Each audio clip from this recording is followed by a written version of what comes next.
एक मामूली सा एक्सपेरिमेंट करने के लिए मैंने आप सबों से रिक्वेस्ट किया कि आप कुछ कमेंट लिखें, लाइक करें और सब्सक्राइब करें।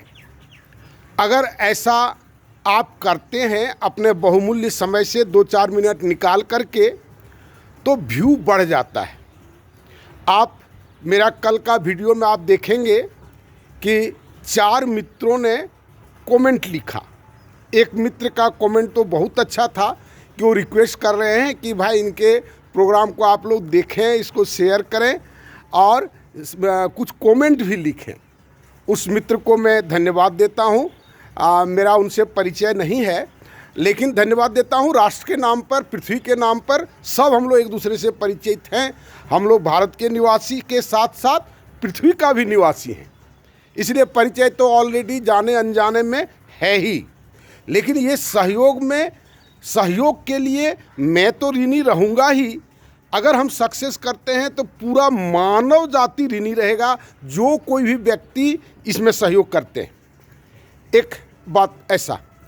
दूसरी बात जो कहना चाहते हैं, ये तैयारी करके हम नहीं बोलते हैं, अचानक बोलते हैं तो कुछ बात दिमाग से उतर जाती है। आप ये चीज़ को आप देखेंगे, लोगों ने लिखा, पुनः आप लिखें और लोगों को शेयर करें। दूसरी बात, मैं 22 से ये काम शुरू किया हूँ। अगर एक साथ लोग एक मुश्त में जितना 100 आदमी का ज़रूरत था, अगर एक साथ तैयार हो जाते तो आज हमारे पास मैंने 8 गो विलेज जैसा हम चाहते हैं वैसा खड़ा हो गया होता। लेकिन डिटर्मिनेशन का अभाव, कॉन्फिडेंस का अभाव, हम भी कोई अच्छा काम कर सकते हैं, कोई ग्रेट काम कर सकते हैं, ये पता नहीं लोगों के मन में ये विश्वास क्यों नहीं है। हम 1 करोड़ का गाड़ी ले सकते हैं, ये कॉन्फिडेंस है।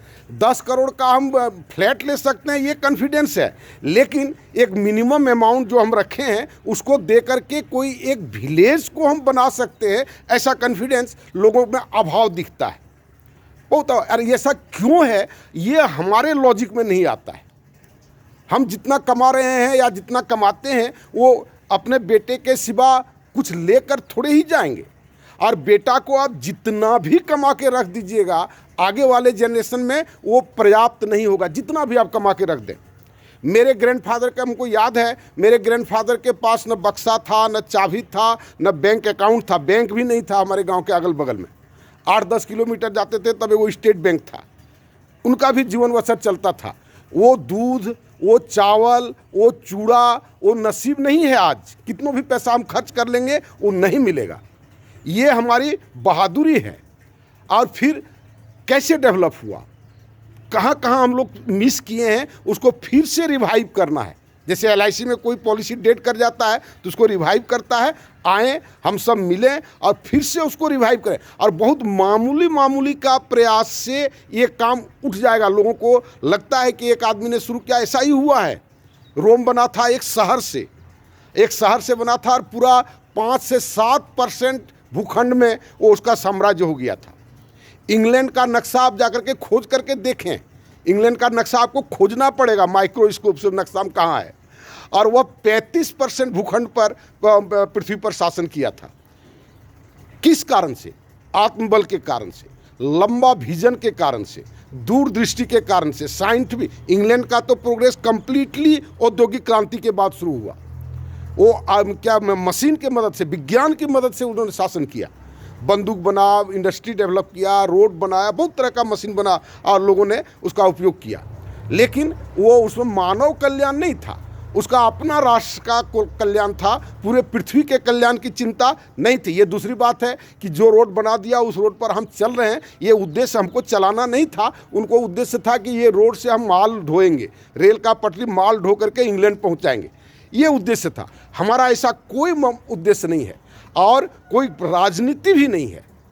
हम कभी भी किसी भी दिन किसी चैनल देखिएगा 272 या 273 को वीडियो हम बनाए हैं। मेरा टोटल जो सिस्टम है उसको भी आप देखें, कहीं पर कोई राजनीति नहीं है। ना हम मुखिया बनने के उद्देश्य से काम कर रहे हैं, ना एमएलए बनने के उद्देश्य से काम कर रहे हैं, ना एमपी बनने के उद्देश्य से काम कर रहे हैं। हमको मानवता का कल्याण नहीं, बल्कि हम अपने जनरेशन को बचाने के लिए बात दिमाग में हम लाए हैं। आप इन सब बातों को ध्यान से सुने। आप जरूर कमेंट लिखें, पक्ष विपक्ष जैसी इच्छा हो आप लिखें, आप स्वतंत्र हैं, हमको उससे सजेशन मिलेगा। बल्कि विपक्ष की बात लिखेंगे, विरोध की बात लिखेंगे तो उससे हमको सुझाव मिलेगा। और जितना जल्दी हो मेरे साथ आप जुटने का प्रयास करें। धन्यवाद।